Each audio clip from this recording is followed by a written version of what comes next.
దశాబ్దాల పైగా విద్యార్థి రాజకీయాల్లో విజయవాడ ఎస్ఆర్ఆర్ కాలేజీలో డిగ్రీ చదువుకోవటమే కాకుండా విద్యార్థి రాజకీయాలను ప్రభావితం చేయటమే కాకుండా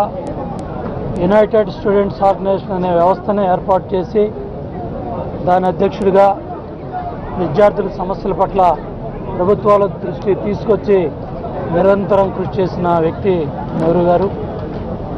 అదేవిధంగా అన్న స్వర్గీయ నందమూరి తారక రామారావు గారు పార్టీ ఏర్పాటు చేసినప్పుడు జిల్లా అంతా కూడా కన్వీనర్గా జిల్లా నలుమూలలా కూడా తిరిగి పార్టీ ఆవిర్భావం నుంచి ఒక సైనికుడిలాగా